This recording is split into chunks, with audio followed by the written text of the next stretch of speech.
Andy, my dude, have you heard of the magical website builder known as Squarespace? Ugh, not another Squarespace ad. I feel like every podcast is sponsored by them. Hey, don't knock it till you try it.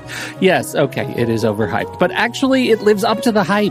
Squarespace is like a website fairy godmother. With a click of a button, your site transforms into a beautiful masterpiece. A website fairy godmother? That sounds interesting.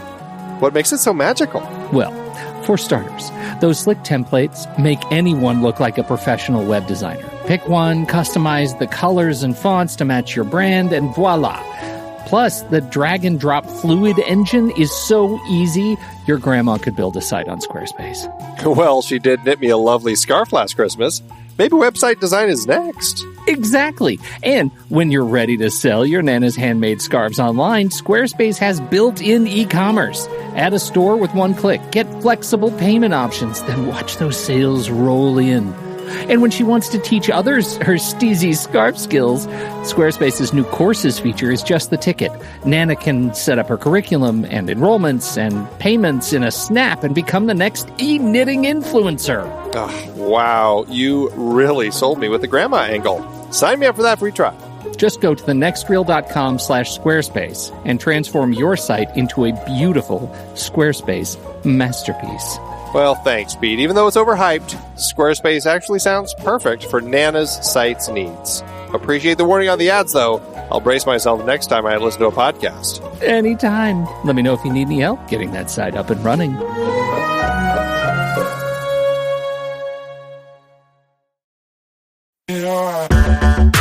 Andy, can you believe we've almost hit 700 episodes of The Next Reel? I know, it's crazy. And with all the other episodes in our family of podcasts, we are well over 1,200 episodes of movie conversation.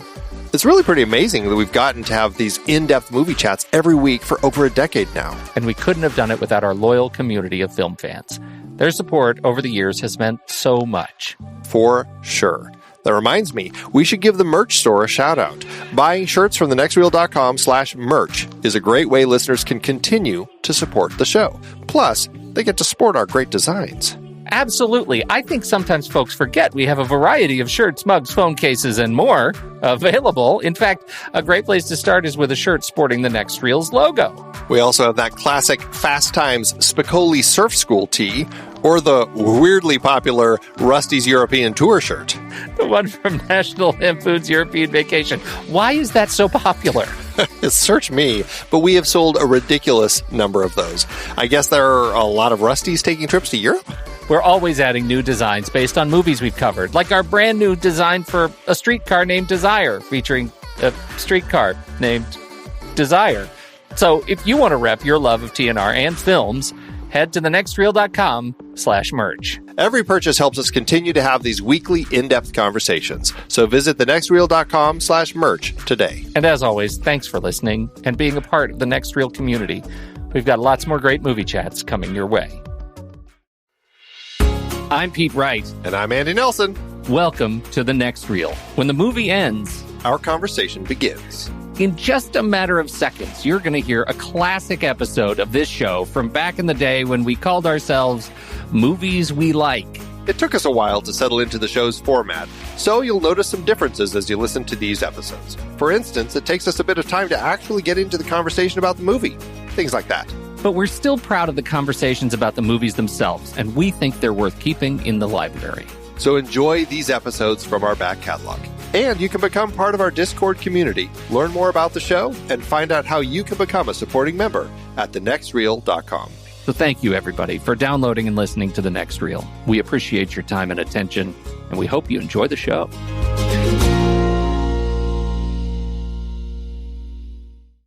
I am a rocker. I am a roller. I'm an out-of-controller. I'm the Night Rider, baby. And it's me and Marmaduke. We ain't never coming back. This is going to be a terrible show. I can already tell it's going to be horrible because you and I cannot keep it straight the whole time. We're going to be fading in and out of terrible Southern Hemisphere accents that vaguely resemble our friends in Australia. I will say I have a little more justification to have an Australian accent. Do, because you have you're a citizen, right? My mom's from there. You don't like wear that on your sleeve at all. No. I'm surprised. I would expect you to wear it more on your sleeve. Really? Yeah, Australians are cool, man. They are cool people. We love Australians. I just man, if I were a dual citizen there, that would be my default. Everything, yeah. Well, I'm also a U.S. citizen, but that's right. Mostly, I'm an Australian citizen because awesome. I should do that. I'm just gonna switch everything. Yeah. I will. I think you should do that. You know who else is great? You know who else? Swedes. Yes, they are. Was that the most fun you've ever had on somebody else's podcast? It was a blast, an absolute blast. We were guests on the fantastic Filmpodden podcast by the good Gustav Larset. Gustav Larset is Larset. He's our very favorite friend from another planet, and Per Johansson. I don't know. I'm terrible at this. He's going to have to coach you on that next time we chat. Will absolutely have to do that. And we talked about things like what time we woke up in the morning. Mm-hmm. And we had to agree. And our shoe size, which we also had to agree on because there were two guests. We had to have one answer. And you can find out all of that in our episode. But most interestingly, I think the most fun, and maybe you agree, was doing the switch up Swedish to English translation of movie titles. I thought that was hilarious. That was hilarious. Those guys are great. It was a really fun time with some great people. And I think that we're going to actually, we threw it out to them to do our next Listener's Choice episode, actually. And so they threw out the Swedish film Force Majeure. So that's going to be coming in August. It is very exciting. And so, we've got them slated for August. Force Majeure it's one that neither of us have seen, right? And neither of us have seen, and then we'll have them on the show to chat about it with us. Yep. They are going to come back in August, and we're all ready to go. And I've been Facebooking with Gustav today, and he says he and I are both, I think, going to try and watch all of that. What's the director's name? Who did Force Majeure? I didn't do my homework on that. He's essentially dared me to watch all of those movies. Wow. In order to prepare, and he's going to do it as well. Although he's already seen them, so it's not fair. Ruben Östlund, yes, and he actually speaks the language, so he'll be able to watch them faster, I think. Well, it looks like he's only, if you're just doing the narrative feature films, there's only 4. So there's not that many. That's true. Okay. Then there's a documentary thrown in there and some shorts. Between now and August, I think I can pull it off. Yeah, Gittermungot, Involuntary Play, and Force Majeure. Yeah. I'm very much looking forward to it. This is a great referral there, so recommendation. Yeah, absolutely. Yeah. Looking forward to having those guys on our show. Super fun. And so our episode is Filmpodden 31 and a half, the next reel, which you can find at filmpodden.se. And we put a link to it, I think, on Facebook and Twitter, and we'll put it up on the blog too.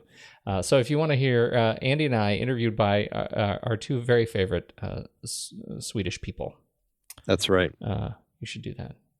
It's kind of like, we got the 31 and a half episode. It's kind of like the was it 8.5 floor on Being John Malkovich? Exactly. Yes, that's exactly what it's like. There's something special about getting that half in there. Was it Skinny Puppy or Butthole Surfers do a song about the 10 and a half? It's not the same thing.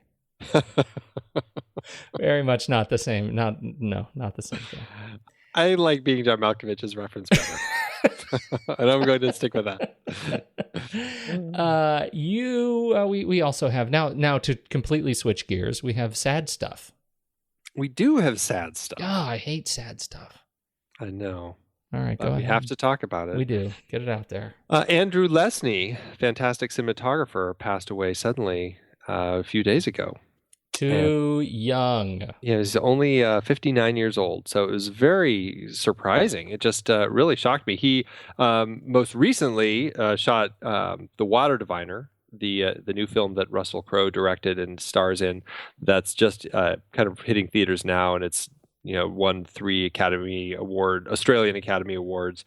And then, of course, he shot the 3 Hobbit films and the 3 Lord of the Rings films, as well as Rise of the Planet of the Apes, I Am The Legend. Lovely Bones, I Am Legend, Last Airbender, King Kong. This is a guy who's been around forever. And actually, if you look back in his history, he actually, interestingly, tied into our movie that we're speaking of tonight, and the series Mad Max. He actually began his shooting back in the early days of the kind of the Ozploitation movies that were coming out of Australia in those early days, like Fantasy Man and Dark Age and Fair Game. He was making some of those really kind of, I think we probably would just call them schlocky movies, but it was a big thing in Australia at the time, and so he definitely kind of was born from those projects and grew on to make some incredibly stunning films to look at. He did. It is a great loss, and as we were talking about in back channel, like now that we're in striking distance of our 50s, yes, man, that seems sad. Yeah. Yes, indeed. Too young. Definitely too young. Any other old news? Old business? I don't think so. Other than I think we can both, changing tones again, but we can both now say that we have finished the Fast and the Furious series. Oh, I'm glad you said that. I did today. I did it. You did it last week. You already talked about it. Oh, yep. Oh, no, I got the 7th one over the weekend. Oh, you did it over the weekend. So we both have seen it just as this is new business. This is new business, All yes. Right. All right. So we are a house divided on this film. Yeah, because I loved it. I had so much fun watching it. The action scenes were just so much fun to watch. I felt like James Wan actually really pulled from his Australian roots with Mad Max, actually, and just kind of a lot of real car action, like rolling cars down mountains and down crumbling parking garages. I just felt like there was a lot of raw, real energy in some of the car work going on here. And on that we agree. I think the stunt work in this film was just stunning, and I know that that's why we see these films. These otherwise big dumb films, right? We see them because they take us to a place that we need to be every now and again, and I like that experience. I found this one, there was just not enough between all that to keep me interested. It was just big dumb stuff rolling around. I really enjoyed some of the car work. I thought the stunts were they made a big deal out of throwing the car out of the plane, but once the cars are out of the plane, it's really that it's kind of moved on. The thing I was most excited about was jumping the car between buildings in Abu Dhabi, which obviously was not a completely practical effect, but I thought was really cool. So I had cars a don't fly, blast. Dom. Cars don't fly, Dom. Yeah, that was really cool. So I also thought that they handled the Paul Walker bit of sadness really well. It was very touching. You could tell how they reworked it and family has always been a real strength in this film, and I think that they've always handled it better than the Lethal Weapon series did. Yep. I really enjoyed the way that family was worked into this and just kind of that feel. And the way that they reworked some of the scenes and some of the additional footage they shot, I think really helped tie that together. And it really made it feel like a strong reason to say goodbye to Paul in this series. And I thought it was incredibly touching. Yeah. It was the first time you get that feeling of, okay, it's good enough. It's good enough. We can move on from his particular storyline. And I think they did set it up well for the next in the next 2 films that apparently are part of this third Fast and the Furious trilogy. And I like it for that reason. I just felt like this is a film that's a little bit, for me, a victim of its own hype. I didn't get as excited as I probably. This is one of those films I should have seen on opening weekend. I probably would have liked it better. And it's funny because I've never been really excited about any of these films.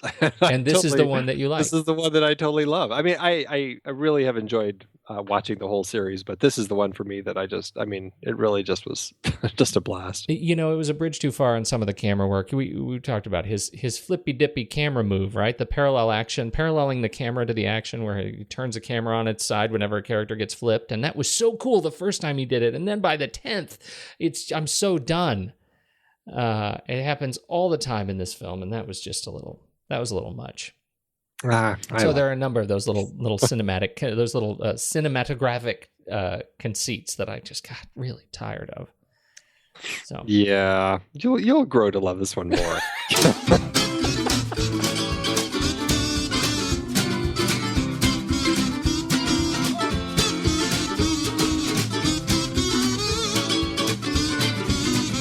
Hey, this is The Next Reel, everybody. I'm Pete Wright, and that there is Andy Nelson, my Australian friend. Good night. Yes! And we spoil movies. Tonight on the show, the first in our epic dystopian action extravaganza, George Miller's 1979 Mad Max.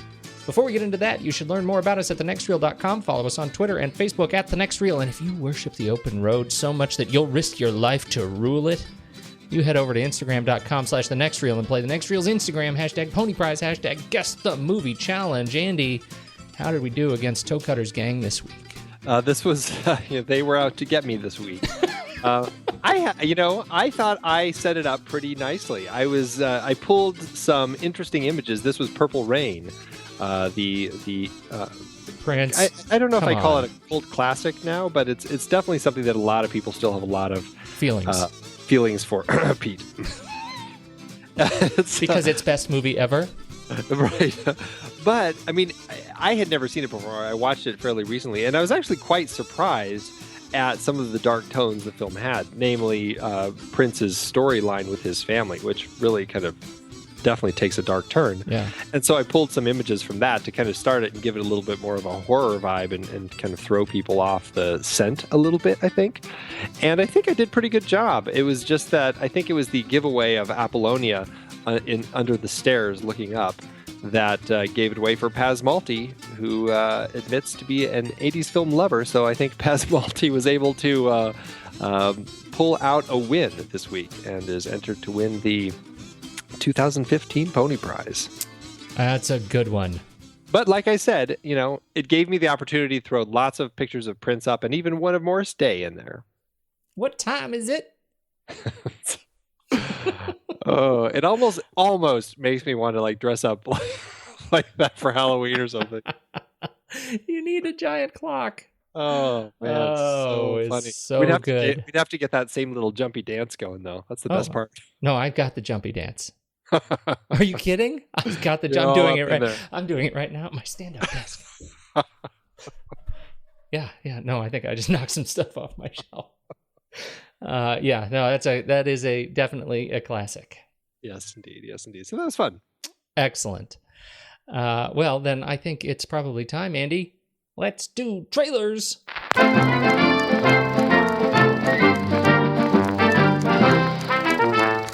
I'm kind of excited about this film. I didn't even know I was going to be excited about it, but suddenly I'm pretty darn jazzed. The film I'm talking about tonight is the latest from Brian Helgeland, writer and director. Now, I know we have talked about Brian Helgeland in the context of this show before, and we're not always excited about the stuff that he that comes out of his pen / director's chair. The most recent thing we talked about was 42, which, in terms of him directing. Yeah, it felt very safe. It was pretty safe. It definitely it skewed low on our next reel gang of appreciation on the film board. We have also talked about even more recently LA Confidential, which we both loved quite a lot. Yes. And so, mixed feelings. I feel like Legend, this film about two identical twin gangsters, Ronald and Reginald Cray, as they terrorize London during the 50s and 60s. I think this film is Brian Helgeland's native tongue. I think this is the tone and the theme that he speaks when he's at his best. That's what I'm gonna say about this film, and I'm very much looking forward to seeing it. It's definitely a thug movie, and it puts my new favorite Tom Hardy in the position of playing twins, and I cannot wait to see him do this. What'd you think? It looks great. I completely agree with everything you're saying. I think Brian Helgeland inhabits this world very well, and I am definitely looking forward to seeing what he's going to do with this, this twin work going on with Tom Hardy and Tom Hardy. I think it looks dark. It looks very interesting. That gangster vibe running through it. It has a great feel and a tone. And yeah, I'm excited to see this one too. I'm all in. It comes out 9/11, September 11th, 2015. So coming up right after kids get back to school, you head to the movies. That's what I'm saying. Hear, hear. All right, what's yours? Mine is quite a different turn from yours. Mine is actually The Little Prince, which I knew they were making into an animated film. I just hadn't really seen much about it. I didn't really know what they were doing with it. And for people who aren't familiar with The Little Prince, I'd like to think that pretty much everybody is familiar. I think it is listed as the most read novella in the world and the third most translated book. It's awfully popular, and it's certainly one of the best-selling books ever published. It's a story of a little prince who, there's a pilot who crashes his plane in a desert and meets this young prince who had fallen to Earth from his tiny asteroid. And it's kind of philosophical. It deals with some social criticism, deals with stories about human relationships. A very interesting story that I've always loved. And I was like, how are they ever going to make that into a movie? Because it's not really beginning, middle, and end type of material. And so I was like, they're going to really have to drastically change it into something that I probably won't like. Well, then I saw this trailer, and I quite was taken by the direction they did. And oddly, it's directed by Mark Osborne, who did Kung Fu Panda, which I definitely like. It's just certainly didn't seem like the sort of tonal shift that I would have expected. But I really like the way that it's actually creating a story within a story. And I think that might be the strength for making this work. You actually have this story about this little girl who is, her mother is kind of teaching her how to grow up to be a proper adult and everything. And then she ends up befriending this neighbor of hers, played by Jeff Bridges, who tells her the story about his youth as a pilot, and he's the one who crashed and met the little prince. And so he recounts his tales, and through that, he kind of helps this little girl learn to grow up, but never let go of that childhood part of herself. And I really love the look of this. I love the different animation styles, and it kind of put a spell on me. I'm completely taken by it. I'm with you, but I think we saw different trailers. To me, this is very much the story about the betrayal of a young girl of her mother, who's just trying to do right by her and keep her well organized and scheduled well into adulthood. That was such a wonderfully clever bit of portraying parenthood. For me, yes. I just loved it. The mother's role as she opens up these giant collapsing closet doors, and you see these huge whiteboards, magnet boards that outline this little girl's future every hour, every day until she becomes an adult. It's just brilliant. And so this film, the contrast of, Jeff Bridges next door telling the story of the little prince and finding the freedom that comes with youth and breaking free of some of these of our expectations of our children, I think is a lesson that really I think probably I need to hear as a parent as much as my kids will love as kids. It looks just beautiful. I'm quite excited to see it. It doesn't have a release date in the U.S. yet, but I believe that it's opening in France in late July, and then I think it's opening sometime in the U.S. after that. So, keep an eye out for The Little Prince. Looking forward to it. Hey, Pete. Yeah? I'm going to stick to you like a tire on a licorice ride. Somewhere on the abandoned highways of tomorrow, where law is another word for vengeance. I'm going to blow him away.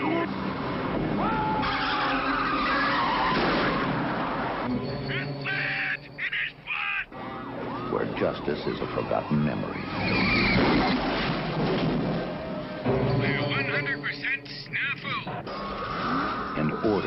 shattered in the ruins of civilization. I am a rocker! I am Somewhere up ahead, a hero is waiting. frozen at the speed of Max. The crack interceptor for the main force patrol. People don't believe in heroes anymore. They've pushed him too far. We're gonna give them back their heroes. Mad Max. The last law in a world gone out of control, where every day is a duel. Every life is on the line, and every turn in the road brings you face to face with a new kind of terror. Mad Max. Pray that he's out there, somewhere. Mad Max, Andy, 1979, director George Miller, written by James McCausland and George Miller, starring Mel Gibson, 21-year-old, young, shining Mel Gibson. Yes, wee little Mel. Wee little Mel, along with Joanne Samuel and Hugh Keays-Byrne. This film was, came out of nowhere. Of course, I was but a youngster in 1979 and was not allowed to see this film in theaters. Nor was I. But apparently it did come right out of nowhere. I haven't seen this film as often as I've seen the other films. I think you're in the same boat. Yep. And it really connected with me now, seeing it. I think probably more now than it did the last time when I saw it. I was much younger. I found it a fascinating review. Yeah, I love it. I think it's a really it's a fun film to watch. It's just very visceral and raw. It feels edgy still, and it creates this world that I think is just, there's not a superfluous amount of world building in this, but there's enough in here to just get a sense of this world that these people are living in. And I really enjoy that about this film. And I have such a great time watching it. And the characters I just really, I think are so interestingly crafted by Miller and his team.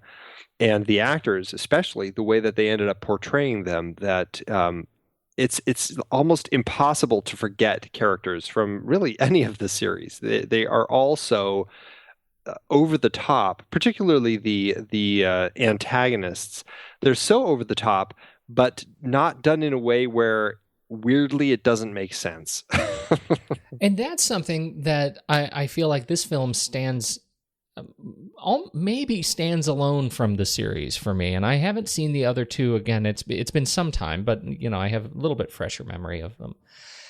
This one stands up because I think there is more character than in these other films. Right, there is more of the justification, the rationalization of what they do in this world and how they live in this world. That comes from the gift of a clearer understanding of the timeline that comes with this film that I don't think we get in later films. Am I crazy? No, I think that makes sense. I think a big part of that is the fact that this is really an origin story to a certain extent. Right. This is how Max went mad, I guess you could say. Yeah. We get to see him as a quote unquote normal man with a family, and we get to see all that ripped away from him and how that turns him and kind of what direction it takes him. Well, and we're so around my house, I think we're right in the middle of doing our machete version of the Star Wars series and for family movie night. And I was thinking about this in this very same way. I think you could watch Road Warrior, Mad Max 2, and Thunderdome, and then go back and watch the Mad Max as a prequel. And it would be, I think, an even more interesting experience. I think that's how I'm seeing it. I think the way you just frame it is really great. Like, to be able to go back and get the gift of where he came from and where this world came from. I think that's one of the things that's so interesting. First of all, it's a Western, right? It's a post-apocalyptic Western. We have this gang of thugs, riding all of their motorcycles, their horses, and they come to town and terrorize. And This is, the hero rises up after his inciting incident and takes back control of his town. Mm-hmm. Generally, I think it's also fascinating the examination of the cultural conflict that we get around both law and order and energy, and that's a thing that it has never really hit me the way it did until I sat down to watch it this time. That this film came about as a result of Miller's experience working in a hospital and seeing all the kinds of trauma that comes from car accidents that come into the hospital, and the experience of living through the energy crisis in the 70s and seeing the kinds of things people will do for themselves and to each other and to their community as a result of not having enough fuel, and decided to craft this film out of it, and to make this decision to set it in this post-apocalyptic future, because he didn't believe that people would be able to handle the violence if it was set in the present, I think is a fascinating choice, and I think it's probably quite prescient.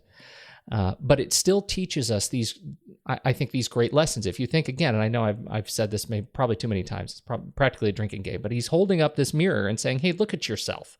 Look at what you could become, and look at where your behavior tends as a result of being backed into a corner around your own ability to survive, your self-sufficiency, your ability to support your family, your ability to, to have the things near and dear to you and live the kind of lifestyle that you live. Look at what could happen to you. I think was just it is a brilliant morsel tied up in this story of road violence that I thought was just great.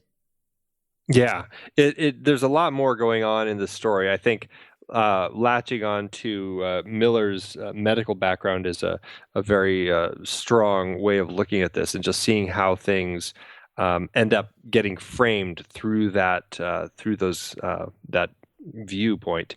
I think it's interesting that you call it kind of post-apocalyptic, and I guess in a way it kind of is, but to me, I find it so interesting the way that the film is, because it seems so non-post-apocalyptic.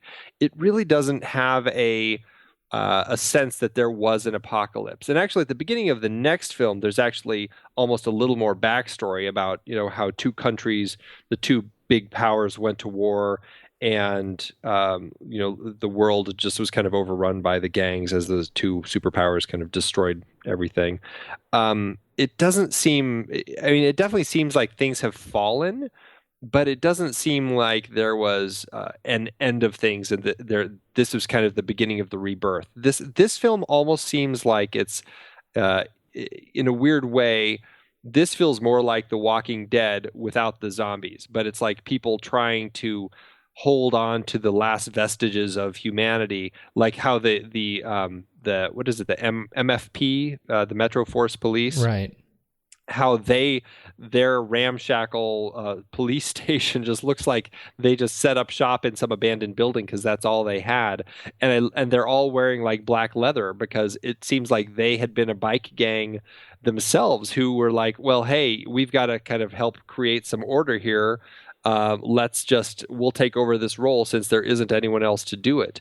And so they themselves feel very much of the road. They feel like their own little gang more so than a police department. And but it just doesn't feel post-apocalyptic to me. I like the way that it feels like we're just kind of on the edge of things. I'm glad you called me out on that, because you're right, and you mentioned that the other day, and I think it's an important thing. This is we don't have an apocalypse yet, and I think that's not a good word to use for it, but it is after a fall of some sort, right? We wouldn't have a gang, sort of a do-gooder gang of thugs trying to take over the role of the police. We wouldn't have these abandoned buildings if there hadn't been a fall of some sort. We know that right. City services have fallen. We know that people are jumping onto oil tankers or gas tankers to siphon out fuel. Like, those are things that don't happen unless civilization in some way, shape, or form has fallen. And you get this sense, I think, as a result of that people have given up a lot of hope, and that sense just sort of permeates and I think drives the tension of the film on the road, because, as you say, this gang of police, they're willing to do things that police would not do. Right at the start, I mean, one of the first things we see is one of the cops looking through his scope on his gun to check out a couple in a field having sex. Right, right. They're right from the start portrayed as kind of peeping toms. Just kind of raucous and raunchy. They love hot cars. They love the just kind of that wild life. They have that sense. And even when there's that point when Max goes in to talk to Fifi, the quote unquote captain, I guess he is, and he's topless and he's wearing like a black leather scarf. I really can't quite figure out what kind of outfit he's wearing. It's the strangest one, but it's like it's not a police force like you would normally expect a police force to operate. They're really just like trying to figure out what can we do to make things work. So the last time I saw this, the only version I had was the dubbed version, and so of course this was it was on VHS, and it was that long ago, and all of the Australian actors were dubbed.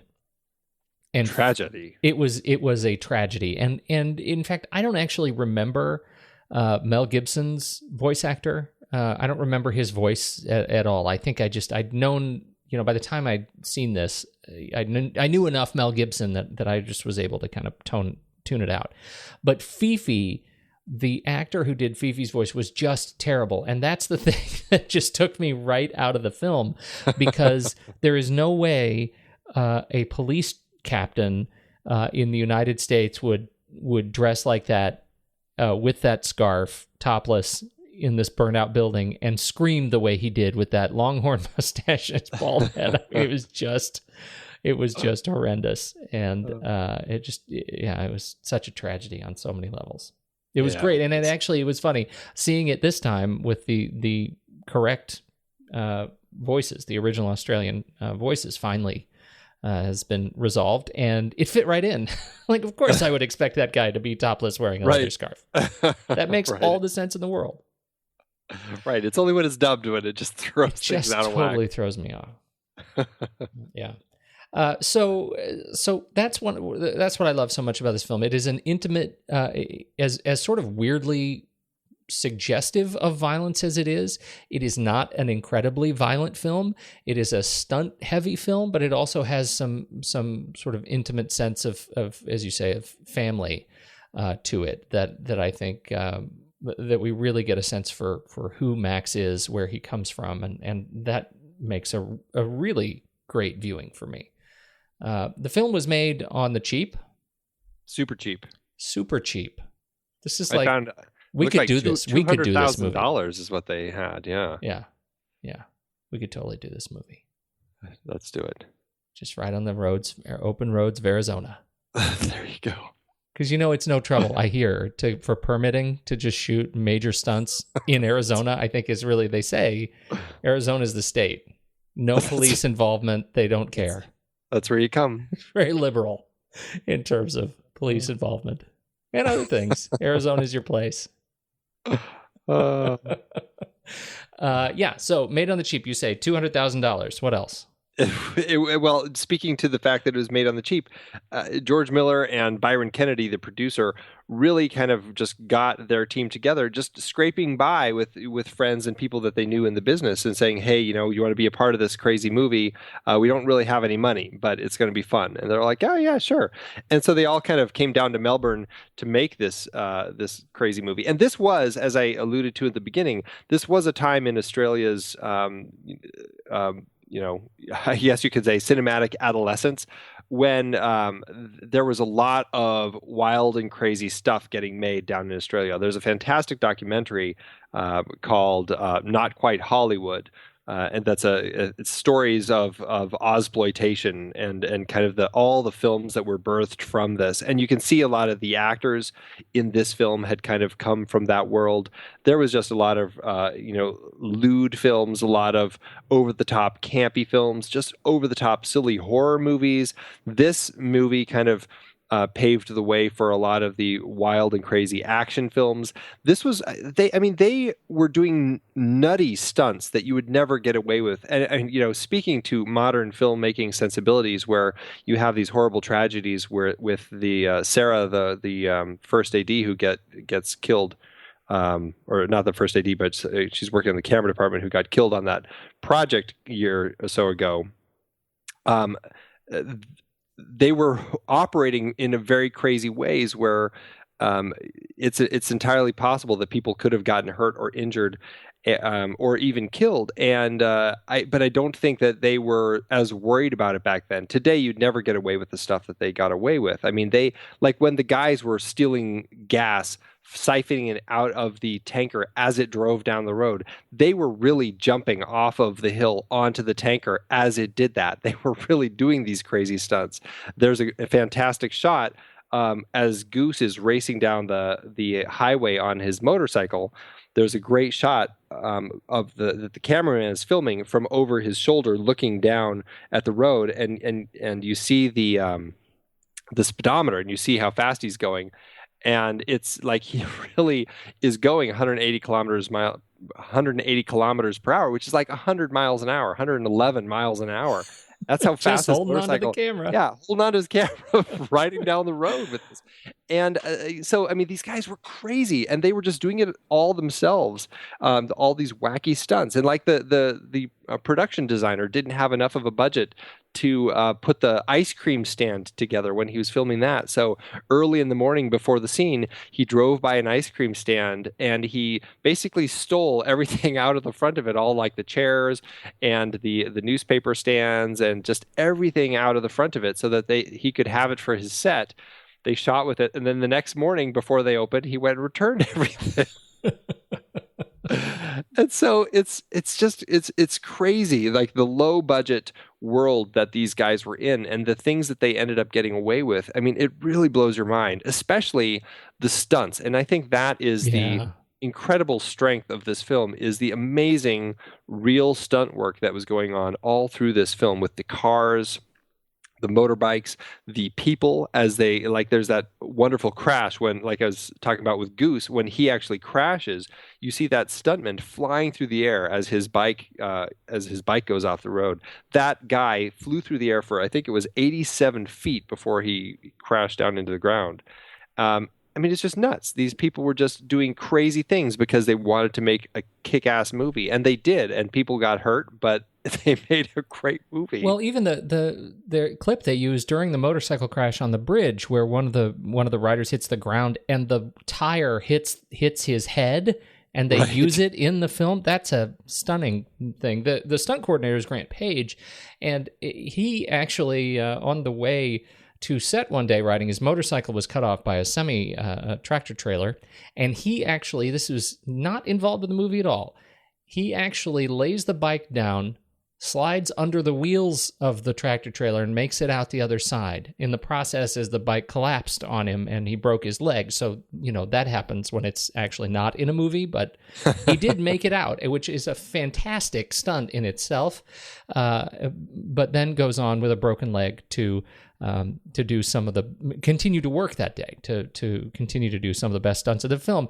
Another one, this was Sheila Florence, the actress who plays May, stumbles into a rabbit hole and breaks her leg and continues to go on. It's everybody breaks their legs, but not actually on camera. And then they do all these great stunts after their work. I mean, this is a rugged set.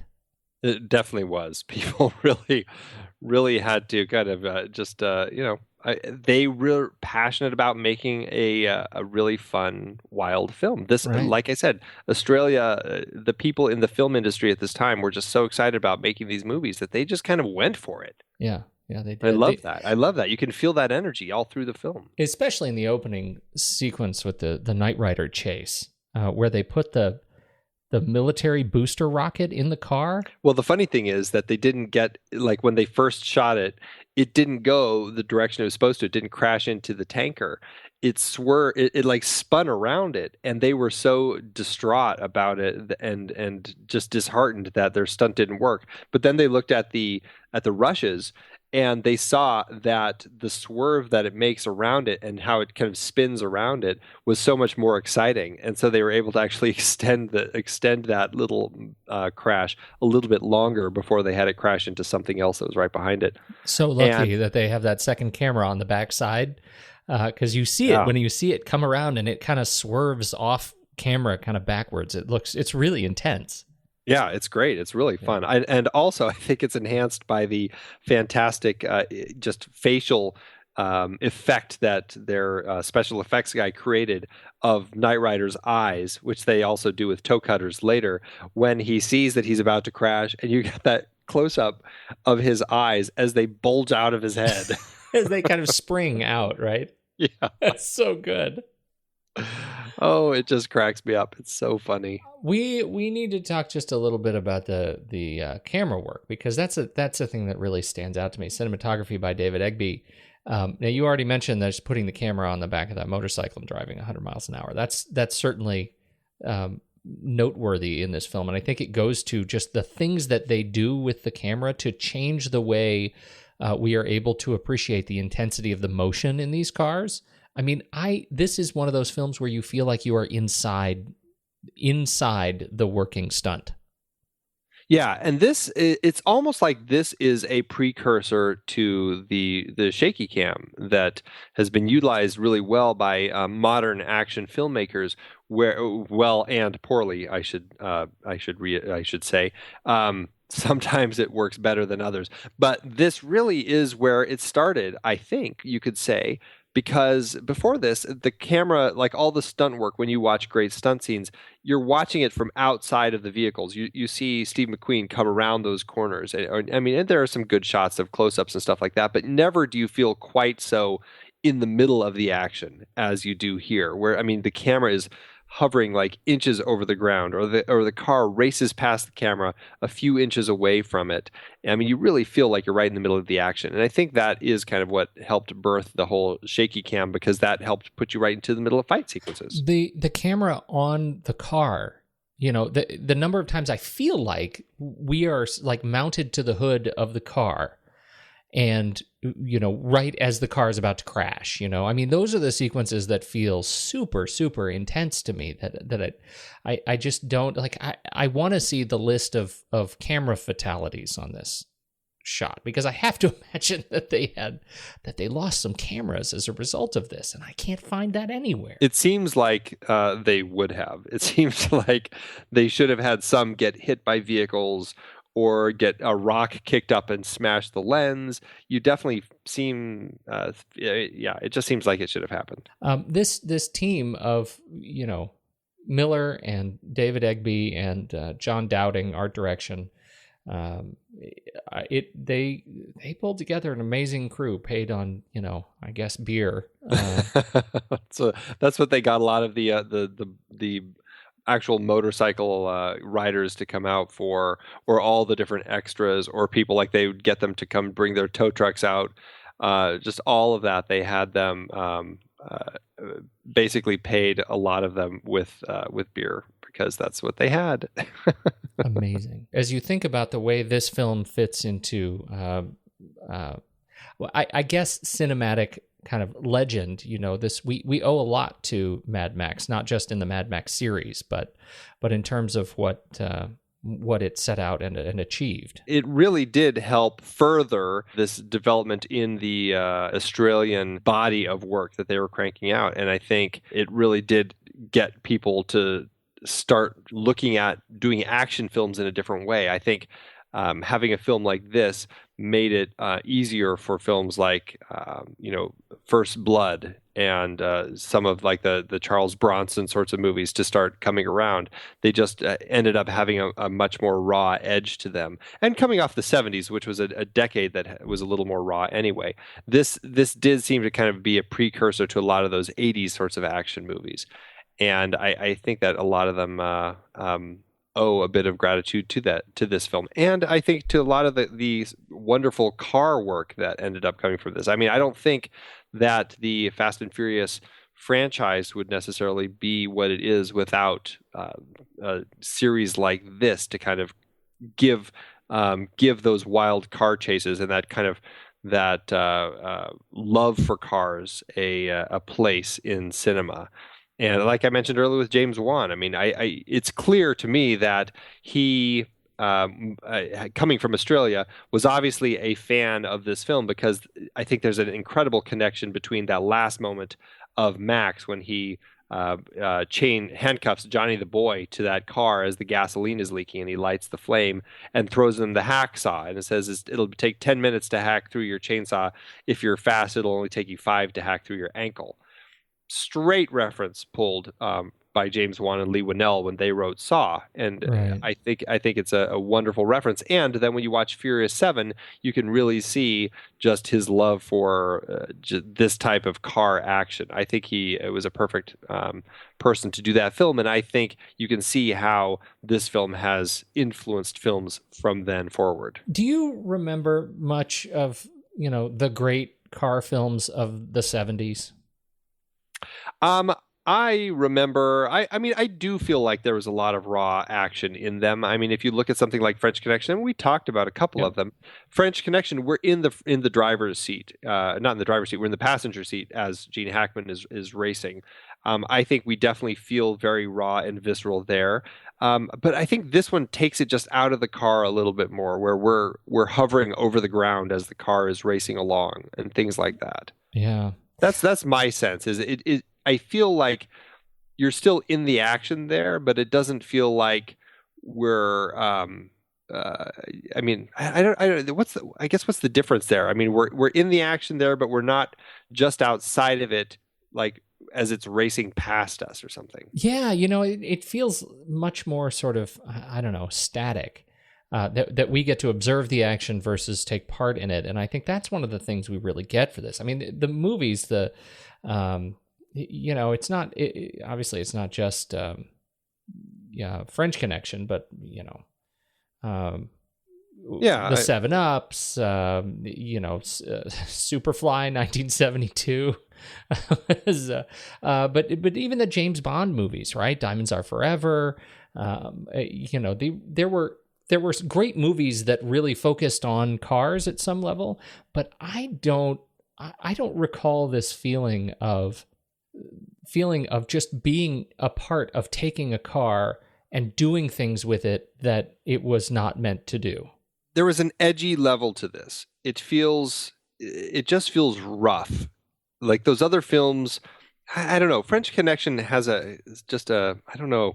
That one definitely has that edge going on with it. It was a car film that was excited about cars, but more as an homage to cars. And this was a film where the cars were every bit hero and villain as the people who are driving them. Yeah, and because French Connection is not about the car at all. No, he just happens to be in the car because he's pursuing the criminal, and it's a great chase. Who happens to be up on the train above him. Right.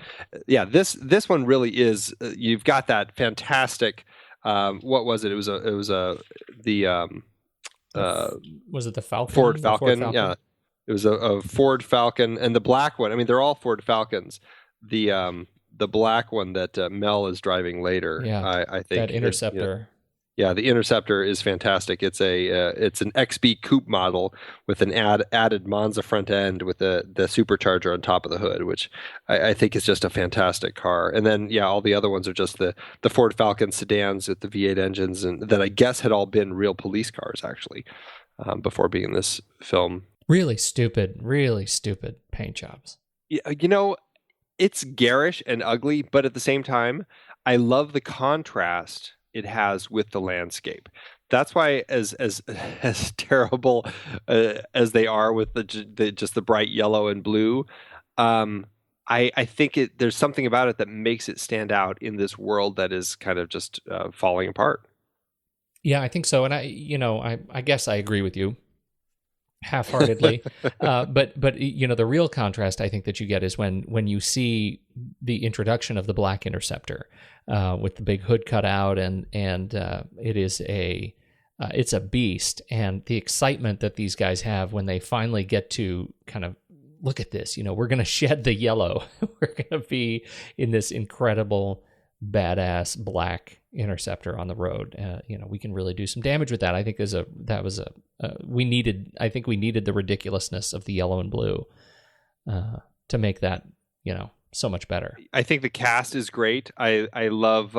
I think there's aside from what we've been talking about, I think there's a really touching element to this film between Max and Jesse that I think is quite nice and never overdone. It's just a subtle enough way that they portray this relationship that I think works really well. And the fact that she is and their child are basically run down by this biker gang, it just makes it all the more horrifying.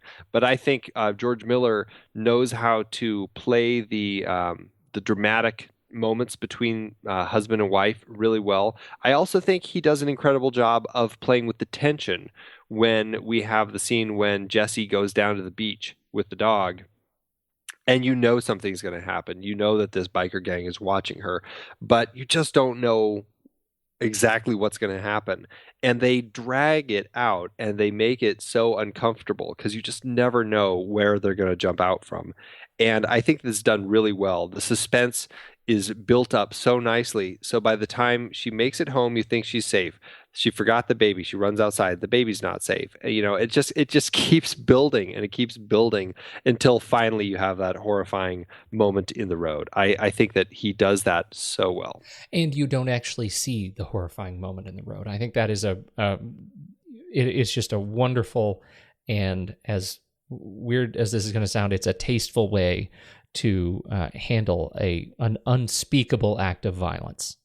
Absolutely, and I think he generally is doing that. Yeah. I mean, whether it's when there's the car that tries to escape from the little town earlier, and they run that car down, and you know, it's all eluded that they basically rape this girl and just leave her there, and she's just become this shell of a woman when Goose comes up to try to help her. You know, when Goose and Max pull up, and it's just you get everything you need to from that woman's performance. You know how awful everything that happened was. It's very powerful the way that Miller directed that and handled all of it. I think it's really solid, and I think it speaks volumes of how he's going to be handling his the other films in this series as he continues.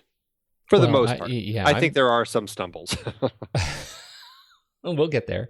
We'll get there. But it does make me that much more excited to see the way this transforms with Tom Hardy. So a couple more weeks for that. I don't know any. I don't know any of these other actors besides Mel. Well, Hugh Keays-Byrne. Oh, I do know him. He was a Shakespeare guy, if what I read was correct, right? Well, the most important thing that I will tell you is that he's in Mad Max Fury Road. What? He's Immortan Joe. He's the bad guy. He's the bad guy? Yes, I love that. That's awesome. If That's you look so at the pictures good. of him, you can totally see it. You can totally see it. I'm going to that right now. That's awesome.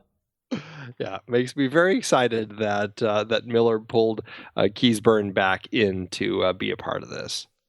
I had no idea. I didn't either until I was just doing some research and I found that out. It made me very excited. Immortan Joe. Yeah. Oh, he's haunting. He is. I love his headshot is just really haunting. Yeah, he's an interesting actor. I mean, he's been around for a long time. I mean, he's another one kind of came from those crazy Aussie films, the Ozploitation films. He was in a film called Stone, which was a motorcycle gang movie that he had been in back in '74, and I love him as Toecutter, and I think it's so funny how he never seems to settle on an accent completely. Like his accent just seems to shift through different nationalities over the course of the film. It is great. It's great. Yeah, it really is funny. Oh my goodness! You know what he was in? He was in one of my very favorite shows from Australia, Farscape.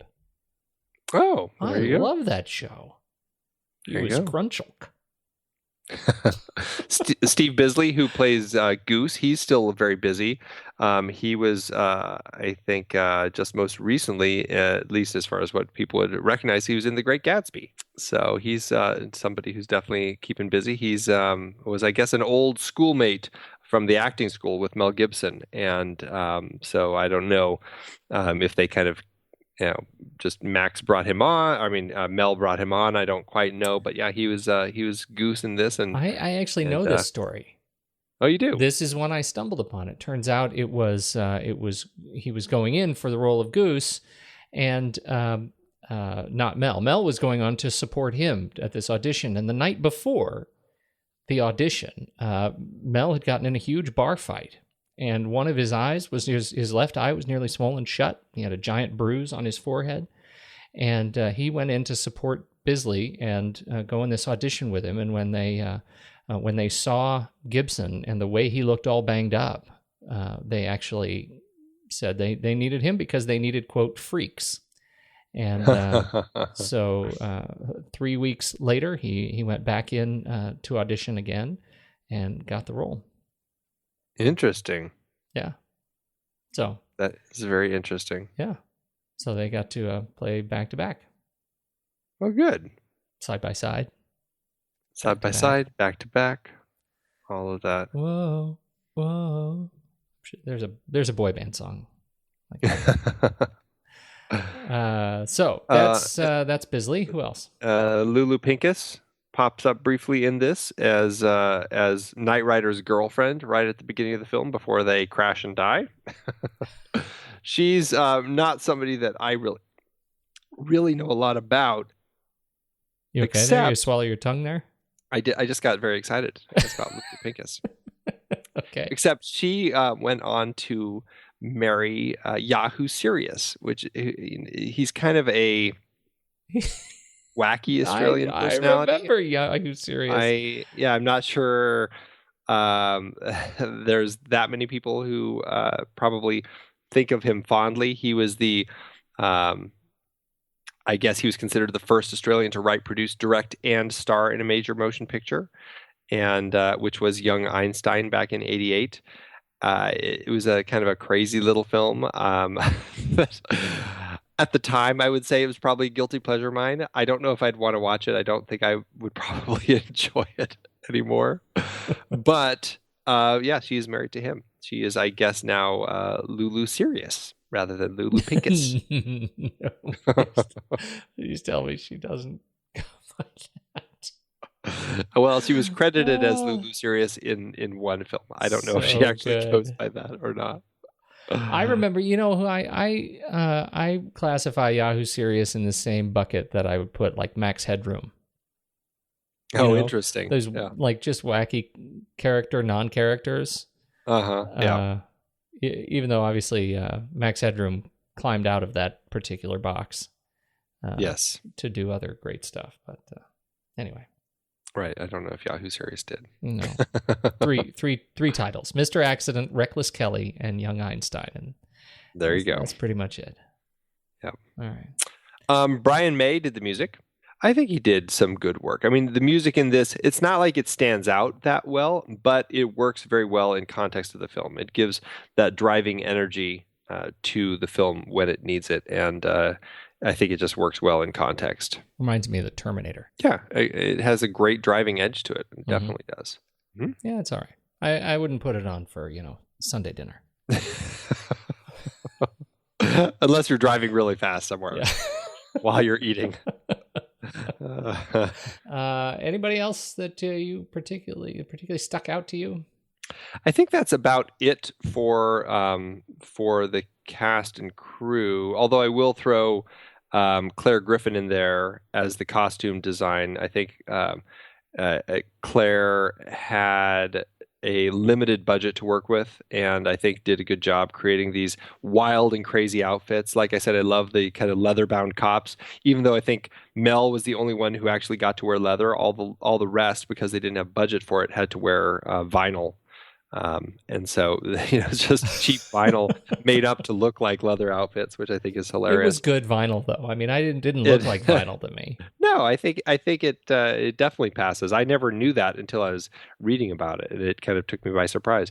But I also love the difference in the costumes with the gang, particularly Toecutter's, and how Toecutter just ends up having these strange additions to his outfit. Like there's that point where he has his hair pulled up in kind of a top bun, kind of like a samurai or something. I'm not quite sure what the inspiration was, but I love the way that it kind of changes throughout. And I think they're really interesting choices in the costume in the world here. Yeah, I think so too. And one of the things I like so much about it just is that my memory of Thunderdome in particular, there is a really solid direct line evolution to that film from this film. And I had forgotten that. Like, you can see how the world falls apart through costume design. And that's a really nice touch. I would say that's something that I was definitely going to bring up next week in the Road Warrior episode anyway, because I feel like there's some interesting 80s elements in the outfits still that I think you're right. In both of those films, it really is going to play quite strongly. Yeah, I agree. The car is actually, they kept it, and it's actually in the Car of the Stars Motor Museum. And if you ever make it over to the English town, well, let's see, where was it? I think it's been moved. I'm not quite sure where it is. It looks like they're in the process of moving the Car of the Stars Museum. But it was in the English town of Keswick. And they are actually in the process of moving it, looks like. And it is, they have a bunch of cars there, including this Pursuit Special Ford Falcon XBGT Coupe that Max himself was driving, along with the Munsters Munster coach. And sometimes they get out and race. Oh, that would be fun. That would be fun. All right, so the film did reasonably well for itself. This film did do well for itself. In fact, interesting little fact about this film is that this film held the Guinness Book of World Records record for the highest profit to cost ever. And it held this record for 20 years, from 1979 until 1999. Oh, yep. When the Blair Witch Project was released. That would be it. And that is the film that broke the record. And then that record was broken by Paranormal Activity. So it's interesting how things go. But in context for our discussion, yes, this film did do quite well for itself. Like I said, it looks like $200,000. I know George Miller says it cost $350,000 to $400,000, but that's Australian dollars. So what I found, I'm assuming, is the American dollar translation of that. Adjusted to today's dollars, that's about $566,000. And then it ended up grossing domestically in the U.S. $8.75 million, and internationally $91 million. So all told, adjusted total gross was about $282,000, and the adjusted profit per finished minute was about $3 million per finished minute. So it did really good job for itself. And I was trying to kind of come up with that, profit margin as far as how much did it make compared to how much it actually cost to make. And I was trying to figure out kind of what that profit margin is, and it looks like this one is about, it made almost 500 times what it cost. So it definitely puts it at the top of the list. I mean, The Exorcist is our number one as far as adjusted profit per finished minute, of about $16.8 million per finished minute as to what it made. But when you look at how much it cost to make the film, it only grossed about 33 times what it cost to make. So this one, almost 500 times. That's amazing. So it definitely did a pretty good job. These are the films you invest in, people. Yes. If there is a lesson, find Mad Max. Find the next Mad Max. Invest in that. Hear, hear. Maybe it's Ted 2. Maybe you should have invested in that. Don't think that's probably going to be the case, but All right. I think we should probably rank it. Let's do it. All right, head over to flickchart.com/thenextreel, everybody, and you can check out our stack rankings. And let's see, last week we had some, was it just last week that we had some shakeup, some serious shakeup? We did have some serious shakeup in our top 5 last week. We broke up our top 5 last week. Let's see this week how Mad Max does. What is it going to break up? Let's find out. Mad Max or Joe versus the volcano? I have to go Joe on this one. Are you serious? Absolutely. It's not going to break up much. It's not going to break up much, but Joe is it's one of my faves. I know, mine too, and I feel like we have sort of a shared history here. Yeah. I'll go Joe too, but that's a little bit disappointing that that's the first thing to rank it against. It's not my fault. It's Flickchart's fault. You're running it. I'm just saying. Maybe it's your mojo tonight. Mad Max or Taxi Driver? Mad Max. Seriously? I know you're going with Mad Max. Oh my God. Don't even finish that sentence. I would go with Mad Max. It's definitely a more fun film to watch. Mad Max or Field of Dreams? Mad Max, please. Mad Max. Sweet honey. Field of Dreams. Ready? Yeah, I'm ready. 1. You're going to throw water in? I hate you. Stop making fun of me. 1, 2, 3. Paper. Rock. Smackdown. Look at that. All right, Mad Max. Mad Max or The Night of the Hunter? I'm Mad Max. This is a tough one for me. Definitely, I would just tell you, it's not tough at all for me. All right, I'll give you Mad Max. Mad Max or everybody's favorite, Knowing? You aren't even going to say Yours Knowing. and mine. I'm going to say Mad Max. Yes, you are. Mad Max or Kind Hearts and Coronets? Mad Max. I'll say Mad Max. Mad Max or Hot Fuzz? Mad Max. I would say Hot Fuzz. Seriously? Absolutely. I also liked Hot Fuzz. I'm just surprised. It's just it's a go-to movie for me. I'll give you Mad Max though. You're making me feel guilty. Is it my penetrating silence? It was. All right, 92 out of 182. That is a hot shame is what that is. 92? Yeah, it's a flick chart crime has been, a hate crime has been committed tonight. It's because Joe vs. the Volcano is at 91. You broke it. That's what happened. You broke it. I did. We both picked Joe. This episode will go down in history as the one that Andy broke.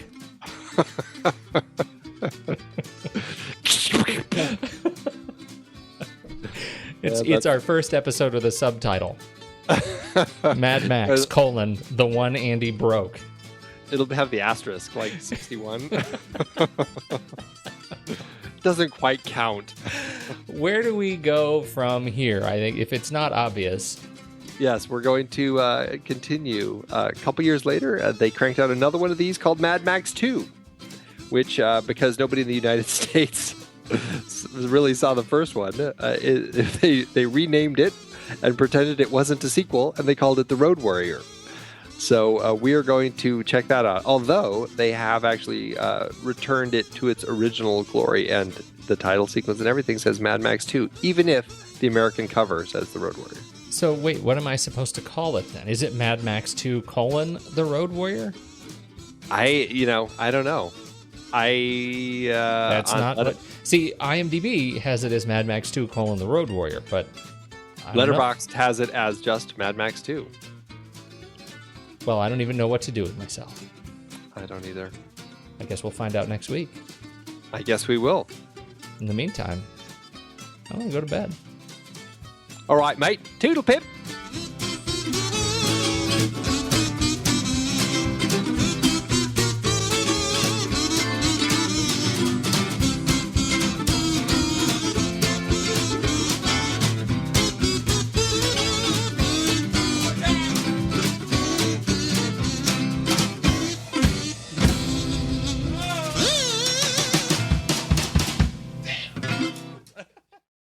I don't know, Andy. Are we? I mean, the last several weeks we've moved straight to the bottom. That's kind of our instinct, to go straight to the bottom. Are we going to the bottom, or are we just doing opposite of how we feel when we look at these?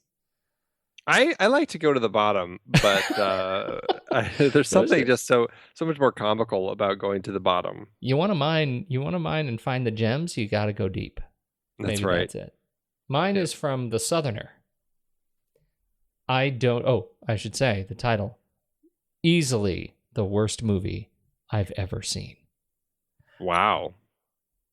I don't understand the approval this film has received. It bears the worst aspects of 70s entertainment style almost to the point of parody. The plot is painfully platitudinal, the visuals underpowered, technologically primitive and underwhelming. The dialogue is emotionally and intellectually stupid, stridently bland, if not perfunctory. Acting is poor. Where did that review take you? It took me to sort of a Colonel Sanders to My Uncle Glenn, kind of a mashup. Oh, gotcha. So there was there may have been a little Kentucky, there may have been a little Tulsa, somewhere in there. You're a little bit Tulsa. You're a little bit Kentucky, a little bit Tulsa lockjaw. I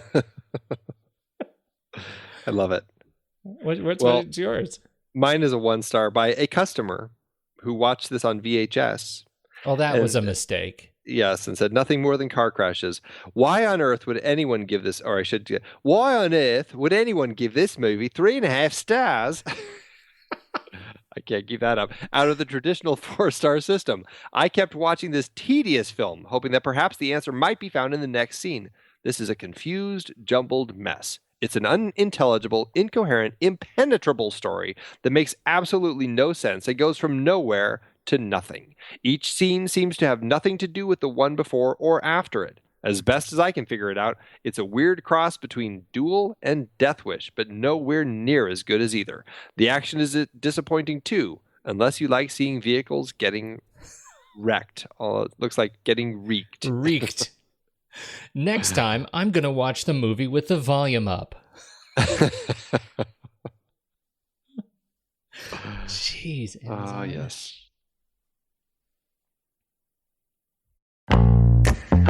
Andy, it is hard to believe that we have been having in-depth weekly conversations about movies since 2011. You are telling me. Producing this show week after week requires a ton of work behind the scenes. If you'd like to help support our efforts, one easy way is by using our Originals page when shopping for books and movies that we've covered. Just visit thenextreel.com/originals. Your purchases made through our links give us a small commission at no extra cost to you and allow us to keep having these great discussions. I love The Next Reel Season 4. Do you know why? I don't. Why? Because we got to talk about my favorite movie, Terry Gilliam's Brazil. That's not even an adaptation. No, but it was such a great part of our great Terry Gilliam series, and a few others in that series were adaptations, like The Adventures of Baron Munchausen, adapted from Raspi's stories, and La Jetée, which inspired 12 Monkeys. Oh, right. And for our Man with No Name trilogy, we saw how Sergio Leone's A Fistful of Dollars was basically stolen from Kurosawa's Yojimbo. We added Labor Day to our Jason Reitman series, adapted from Joyce Maynard's novel. Oof, there's one we'll always regret. Our big Stephen King series covered adaptations like The Shining, Cujo, Christine, and Stand By Me, great horror and coming-of-age tales. Another Coen Brothers adaptation, too. We got to talk about how they turned Homer's The Odyssey into Oh, Brother, Where Art Thou? For our holiday series, we did The Bishop's Wife and The Poseidon Adventure. And who could forget seeing Alec Guinness in the adaptation of Kind Hearts and Coronets during our series dedicated to him. We really need to do more of his films. Truly. We had our first film noir series with classics like Double Indemnity, Detour, and Out of the Past. And our black and white cinematography of James Wong Howe's series with The Thin Man, Sweet Smell of Success, Seconds, and King's Row. So many adaptations. Oh, you're not kidding. Dive deeper into these originals and more at thenextreel.com/originals. Every book you buy helps support our show. Get the full list at thenextreel.com/originals and start reading today.